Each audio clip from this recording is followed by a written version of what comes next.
Ya no es igual. Life is not the same without him. A widow's anguish. Bertalisa Sagastume's husband, Julio Palma, went to Howard University Hospital for tests after having a fever and vomiting.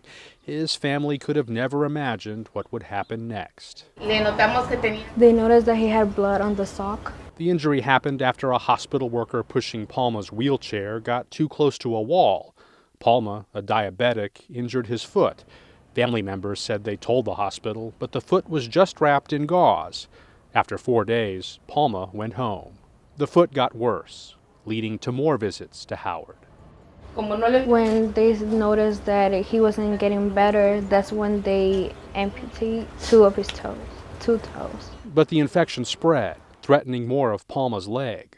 He didn't want them to keep taking toes out of him or anything. He said he would rather die than them to keep doing that.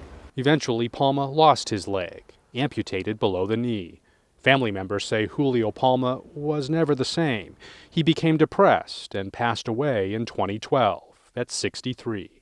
The family sued Howard and settled for $90,000. Howard University Hospital opened in 1862, the first of its kind to offer medical care to freed slaves. Now the hospital is a place of mishaps, money woes, and lawsuits. A review of more than 675 medical malpractice and wrongful death suits filed since 2006 involving half a dozen D.C. hospitals found that Howard University Hospital has the highest rate of wrongful death lawsuits per bed, more than those other hospitals in the district.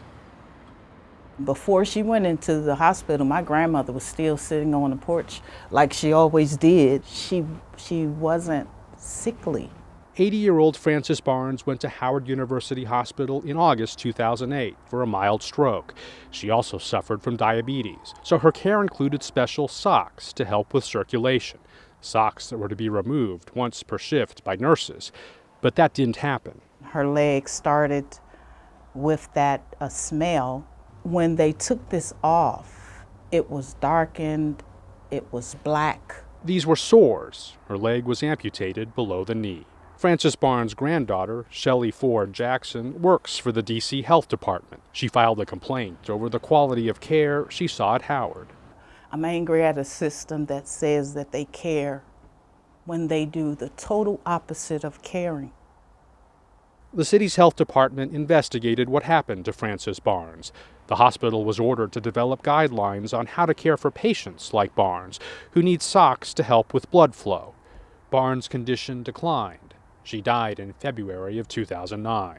Her family sued Howard. They later settled for an undisclosed amount. You know, it's just business, business, business. In a place where there should be caring, in a place where there should be love, in a place where there should be compassion.